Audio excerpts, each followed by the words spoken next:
প্রিয় দর্শক, মার্কিন যুক্তরাষ্ট্র প্রথমে বলেছিল সোমবার, ইরানের আওয়াজ সে না পেয়ে পরে বলল আমাদের শান্তি চুক্তি মঙ্গলবার হতে যাচ্ছে। মার্কিন যুক্তরাষ্ট্র থেকে উড়ে এসছেন দুজন প্রতিনিধি, স্টিভ উইটকফ এবং ডোনাল্ড ট্রাম্পের জামাতা জয়ারেড কুশনার। কিন্তু ইরানের কোনো প্রতিনিধি দল পাকিস্তানে প্রবেশ করেনি। ইরান বলেছে আমরা ফেক শান্তি চুক্তিতে বসতে রাজি নই। যতক্ষণ পর্যন্ত আমাদের শর্ত আমেরিকা না মানবে আমরা এই শান্তি চুক্তিতে বসবো না। এটি একটি লোক দেখানো শান্তি চুক্তি। ইরানের দুজন গুরুত্বপূর্ণ ব্যক্তি, একজন স্পিকার, অন্যজন পররাষ্ট্রমন্ত্রী, দুজনের বক্তব্যে সেই বিষয়টি স্পষ্ট হয়েছে। কিন্তু আমেরিকার অন্যতম আরেকজন ডেলিগেট, ভাইস প্রেসিডেন্ট, তিনি কোথায়? JD Vance. বলা হচ্ছে তিনি এখনো বিমানে ওঠেননি, কারণ যতক্ষণ না ইরান এই সফরে পাকিস্তানে আসছেন এই গ্রিন সিগন্যাল না পাচ্ছে ততক্ষণ মার্কিন ভাইস প্রেসিডেন্ট তিনি আসছেন না ইরান পাকিস্তানে। যখন বোঝা যাবে জেডি ভ্যান্স আকাশে উড়াল দিচ্ছেন, তার বিমানে পা রাখছেন, তখন বোঝা যাবে নেপথ্যে ইরান আমেরিকাকে গ্রিন সিগন্যাল দিয়েছে। বিষয়টি মোটামুটি এরকমই হচ্ছে, আপাতত দৃষ্টিতে তাই মনে হয়। যে মার্কিন প্রেসিডেন্ট বারবারই বলছেন ইরানের সাথে চুক্তি হয়ে যাচ্ছে, চুক্তি হয়ে যাবে, চুক্তি হয়ে যাচ্ছে, চুক্তি হয়ে যাচ্ছে, সেই প্রেসিডেন্ট ট্রাম্প অবশেষে বুঝলেন ইরান তার কাছে নতি স্বীকার করছে না, বরং তাকে নতি স্বীকার করতে বাধ্য করছে। একদম সহজ বাক্যে বুঝিয়ে বললাম আপনাদের। মার্কিন প্রেসিডেন্ট গত কয়েকদিনে তার সবগুলো বক্তব্যে দুটো স্পেশাল ওয়ার্ড ইউজ করেছেন। এক, শান্তি চুক্তি, দ্বিতীয়, ইরানকে ধ্বংস।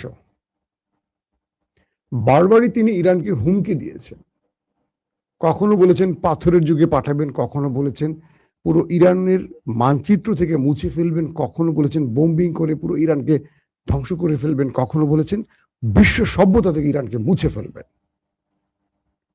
ইরান তার উত্তরে মুখে কিছু বলেনি, শুধু কাজ করে গেছে।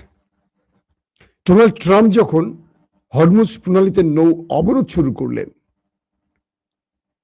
এরপর পাকিস্তানের মধ্যস্থতায় ইরানের সাথে বসলেন, অর্থাৎ ইরান এবং আমেরিকার মধ্যে মধ্যস্থতা করলো পুরো পাকিস্তান। একদিকে প্রধানমন্ত্রী শাহবাজ শরীফ, অন্যদিকে ফিল্ড মার্শাল আসিম মনির।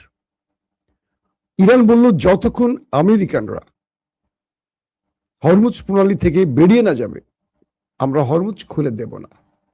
আসিম মনির এই বিষয়টি টেলিফোনে বললেন প্রেসিডেন্ট ট্রাম্পকে, যে আপনি হরমুজ প্রণালী থেকে নৌ অবরোধ প্রত্যাহার করলে বা চলে গেলে ইরান হরমুজ খুলে দেবে, তবে ইরান টোল আদায় করবে। যে শর্ত ইরান, সেই শর্তই থাকবে ইরান। ডোনাল্ড ট্রাম্প বললেন ওকে ফাইন, আমি হরমুজ থেকে চলে যাব। ইরান হরমুজ খুলে দেওয়ার ঘোষণা দিল। 24 ঘন্টা পেরিয়ে গেছে, কিন্তু আমেরিকা হরমুজ ত্যাগ করেনি, বরং আরো ওয়ারশিপ, অ্যাটাকিং হেলিকপ্টার, আরো কমান্ডো এ অঞ্চলে আনতে শুরু করেছে। ডোনাল্ড ট্রাম্পের গণমাধ্যমগুলো ফক্স নিউজ থেকে শুরু করে ডোনাল্ড ট্রাম্পের অনুসারী বা তার অনুগত এই ফক্স নিউজ, তারা বলতে শুরু করেছে যে ট্রাম্পের বিজয় হয়েছে। ইরান ট্রাম্পের কাছে নতি স্বীকার করে হরমুজ খুলে দিয়েছে। দেখেন পর্দার অন্তরালে ঘটেছে কি, আর আমেরিকা বা ট্রাম্প প্রচার করছে কি। হাতে পায়ে ধরছে পাকিস্তানের ট্রাম্প ইরানকে বোঝাবার জন্য। যখন ইরান পাকিস্তানের মধ্যস্থতায় রাজি হলো, তখন মার্কিন গণমাধ্যমগুলো বা ট্রাম্পের কি বলবো যে পক্ষের যে গণমাধ্যমগুলো, তারা ইরানের পরাজয়কে কনফার্ম করে দিল বিশ্বের কাছে। 24 ঘন্টা পর ইরান দিল আবারও হরমুজ বন্ধ করে।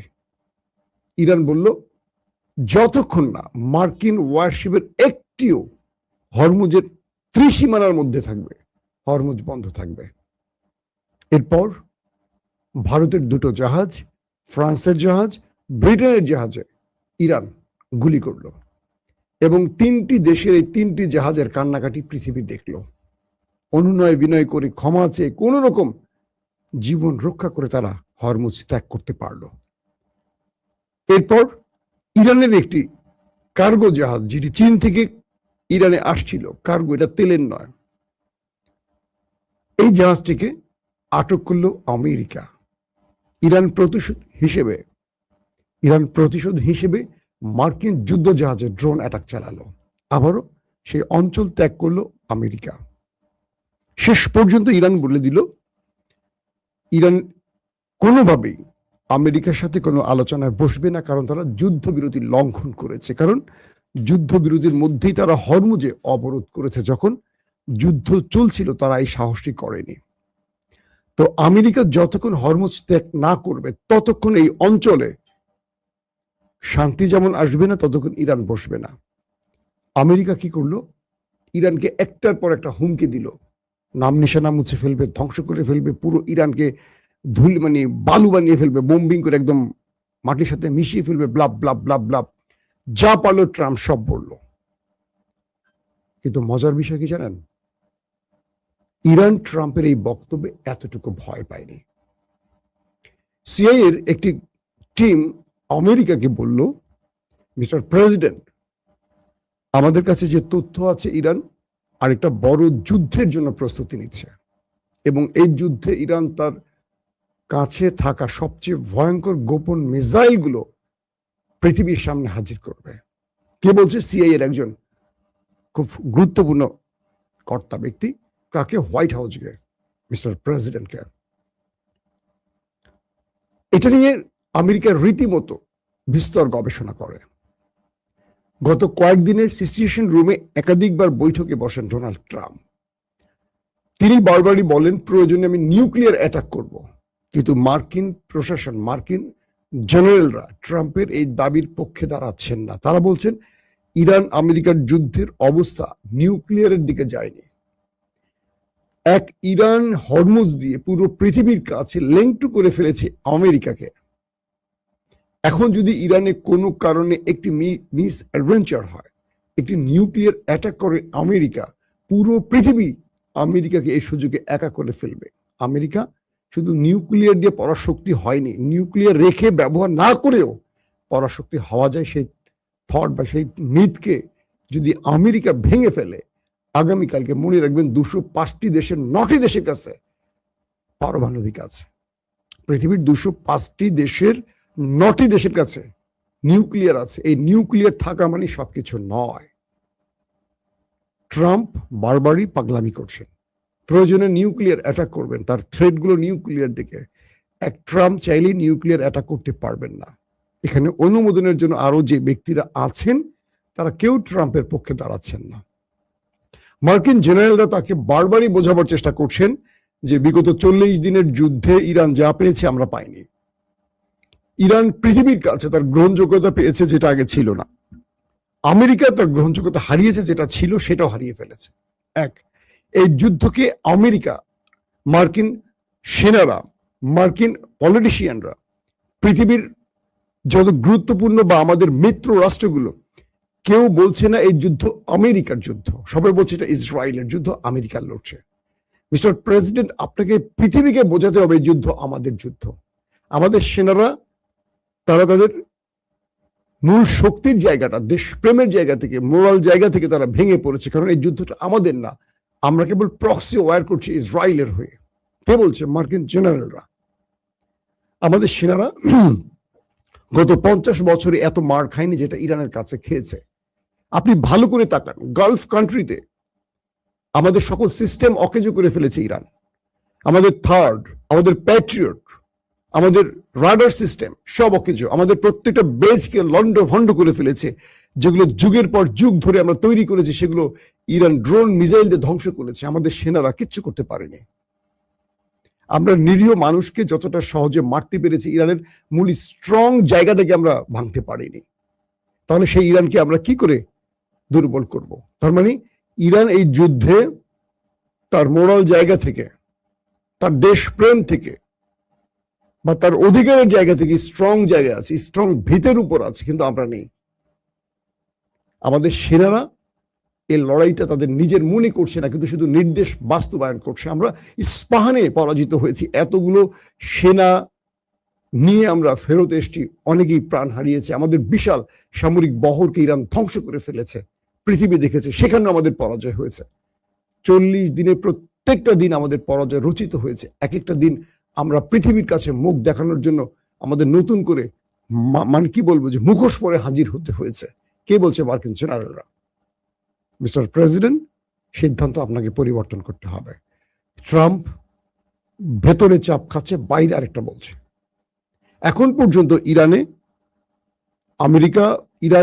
আমেরিকা বৈঠকের যে বিষয়টি পাকিস্তানে চলমান, কি বলছি আপনাদের, পাকিস্তানে এসে মার্কিন ডেলিগেটরা বসে আছেন, ইরান এখনো আসেনি। আমেরিকা বসে আছে কখন ইরানের বিমানটি পাকিস্তানে আসবে, কিন্তু ইরান বলছে যে আমরা আসবো না। তাহলে ঠেকায় পড়ছে কে? বলেন এটা কি নতুন করে পৃথিবী? ইরান কিভাবে কৌশলে মনস্তাত্ত্বিক লড়াইতে আমেরিকাকে পরাজিত করছে, ট্রাম্পকে বারবার পরাজিত করছে, খেয়াল করছেন?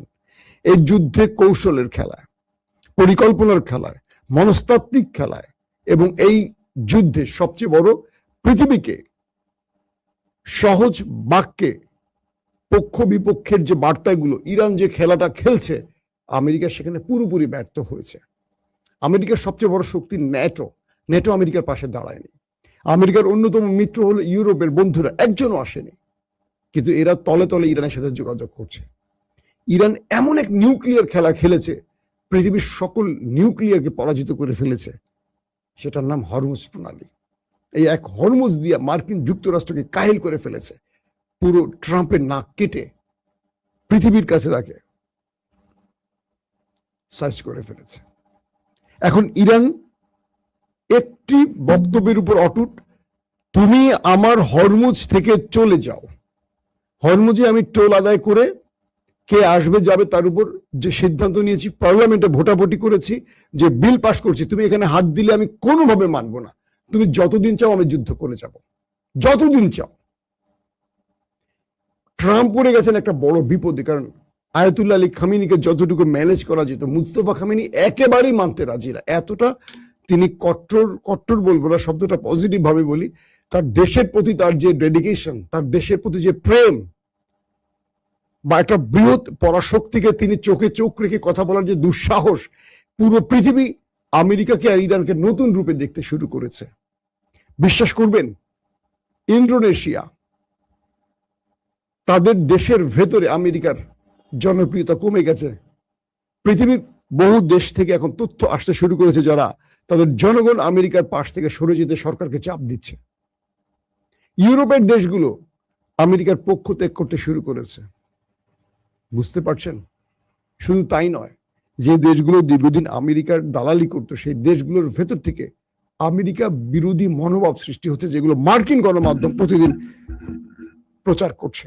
এই অবস্থার মধ্যে আমেরিকা এমন একটি জায়গায় পড়ে গেছে, এই যুদ্ধ আমেরিকাকে সবকিছু, মানে আমেরিকার পুরো অস্তিত্বে টান দিয়েছে, তার অহংকারের চাদরটা খুলে নিয়ে গেছে, আর ইরান তার জায়গায় ফিরে এসছে। এই যুদ্ধে ইরান যা পাবে, আমেরিকা তার কিচ্ছু পাবে না। নেক্সট টাইম যেই তথ্যটি বললাম, যে মার্কিন গোয়েন্দাদের কাছে তথ্য আছে ইরান কোনো বিগ সারপ্রাইজ তার পকেটে রেখেছে। এই সারপ্রাইজটা কি হতে পারে, এটা এখন আমেরিকার মাথা নষ্টের কারণ। যে ইরান ভয় পাচ্ছে না কেন, ইরান এতটুকু নড়ছে না কেন, আমেরিকার হুমকি ধমকিতে ইরান এতটুকু ভীত হচ্ছে না কেন, ওদের কাছে আছেটা কি? ওরা যে বারবার বলছে যে আমেরিকাকে সারপ্রাইজ দেবে, সেটা কি হতে পারে? এটা নিয়ে রীতিমতো মার্কিন গবেষকরা তারা এখন চুল ছিটছে যে কি আছে ইরানের কাছে। ইসরায়েলের মাথা নষ্ট হয়ে যাচ্ছে, কি আছে ইরানের কাছে। তারা এখন খুঁজতে শুরু করছে ইরানের কাছে কি এমন আছে। কিন্তু ইরান বলছে আছে সারপ্রাইজ, তুমি যদি আমার দেশে আক্রমণ করো আমি তোমাকে সেই সারপ্রাইজটা দেব। কিন্তু আমেরিকা এখন ভয় পাচ্ছে, আক্রমণ করবে নাকি সমঝোতা করে কোন রকম ফেস সেভিং করে তিনি যুদ্ধটা থামাবেন। একদিকে মার্কিন যুক্তরাষ্ট্রের জনগণ বা প্রশাসন বা ডিপ স্টেটের চাপ, যুদ্ধ বন্ধ করো। অন্যদিকে নেতানিয়াহুর চাপ, যুদ্ধ বন্ধ করো না, ইরানকে শেষ করো। কিন্তু ইরানকে শেষ করতে যে প্রথম 40 দিনে পারেনি, সে বাকি সময়টিতে পারবে কি করে? নিশ্চয়তা কি যে ইসরায়েল আমেরিকা বলছে মাত্র 2 থেকে 3 দিনের মধ্যে আমরা ইরানকে শেষ করে দেব, নিশ্চিহ্ন করে দেব। আজ পর্যন্ত সেই ইসরায়েল আমেরিকা 40 দিন পরে হিসেবের খাতায় দেখলো তাদেরই সবকিছু হারিয়েছে। কেবল ইরানের কিছু ভবন, কিছু সাধারণ মানুষ, কয়েকজন গুরুত্বপূর্ণ ব্যক্তিকে হত্যা ছাড়া ইরানের কাছ থেকে কিচ্ছু পায়নি তারা। এই যুদ্ধ ইরানকে দিয়েছে, আবারও বলছি। হ্যাঁ, ইরানের ব্যাপক ক্ষতি হচ্ছে, আয়াতুল্লাহ আলী খামেনি নেই, গুরুত্বপূর্ণ সেনা অফিসাররা নেই, এগুলো ইরানকে মোটেও ভাবায়নি। তো যারা চলে গেছেন তাদের চেয়ে যোগ্য ব্যক্তিরা কেন যেন মনে হয় যে ইরানের চেয়ারে এসে বসে গেছেন। এমন একটি স্ট্রাকচার ইরান তৈরি করেছে, যারা চলে যান তাদের পরবর্তী ব্যক্তিরা আরো স্ট্রং, আরো সাহসী, আরো ইমানদার যেন প্রমাণ করছে। আয়াতুল্লাহ আলী খামেনি তিনি নিঃসন্দেহে একজন ডার্ক সাইটে একজন বর্ষিয়ান নেতা। তার ছেলে এসে আমেরিকাকে পরাস্ত করেনি, এই যুদ্ধটা তো তার ছেলের নেতৃত্বে হচ্ছে, তাই তো? তিনি কি কোনো ভুল করেছেন? না, কারণ ইরান এমন একটি কাঠামো তৈরি করেছে, সুপ্রিম কাউন্সিল বলি বা আইআরজিসি বলি বা তাদের যে ডিপ স্টেটের ভেতরে যারা যুদ্ধকালীন পরিকল্পনা তৈরি করেন, তারা যে কাজগুলো করছেন প্রত্যেকটা সফলতা ইরান পেয়েছে। হ্যাঁ, তাদের একটাই দুর্বলতা, ভিতরে বিশ্বাসঘাতক চিহ্নিত করা। এই বিশ্বাসঘাতকরা তাদের গুরুত্বপূর্ণ ব্যক্তিদের স্থান বর্ণনা করে দিয়ে মোসাদের কাছে ইসরায়েল বা আমেরিকার টার্গেটে পরিণত করে তাদেরকে হত্যা করেছে। এটা সত্য কথা। যেমন নিকোলাস মাদুরোকে তুলে নিয়ে গেছে আমেরিকা একটা ছোট্ট অ্যাটাকের মাধ্যমে, একটা অভিযানের মাধ্যমে, কিন্তু ইরান থেকে কাউকে নিতে পারেনি। ইরানের লোকেরা যারা মারা গেছে কেউ পালিয়ে থেকে মরেনি, প্রত্যেকে তার ঘর থেকে মারা গেছে। তার মানে তারা শহীদি মৃত্যুর জন্য যেন প্রস্তুত ছিল। তো সেই জাতিকে তো আসলে হারানো যাবে বলে আমার মনে হয় না। এখন পৃথিবী অনিশ্চিত আরেকটা যাত্রার দিকে যাচ্ছে। যদি ইরান পাকিস্তানে এই আলোচনায় না বসে, তাহলে আমেরিকা কি করবে? কয়দিন অপেক্ষা করবে পাকিস্তানে, নাকি শেষ পর্যন্ত ইরানের হাতে পায়ে ধরে আবারও ইরানকে এনে একটা সমঝোতা করবে? এই বিষয়গুলো কিন্তু আমরা আগামী কয়েক ঘন্টার মধ্যে জানতে পারবো। এখনো সময় আছে, কারণ ইরান থেকে পাকিস্তানের দূরত্ব খুবই কম, কিন্তু আমেরিকার দূরত্ব অনেক বেশি। ইরান চাইলে কয়েক ঘন্টার মধ্যে চলে আসতে পারবে। বাট পর্দার আড়ালে আমেরিকা ইরানকে কোন কোন শর্ত মানার পক্ষে রাজি করাতে পারবে, সেই বিষয়টি আমরা এখন দেখতে চাই। কারণ ইরান তখনই আসবে যখন আমেরিকা ইরানের শর্ত মানবে। এবার ইরান শর্ত না মেনে ওই আলোচনায় বসে শর্তের খেলা না, আগেই শর্ত মানতে হবে, তারপরে আলোচনা হবে।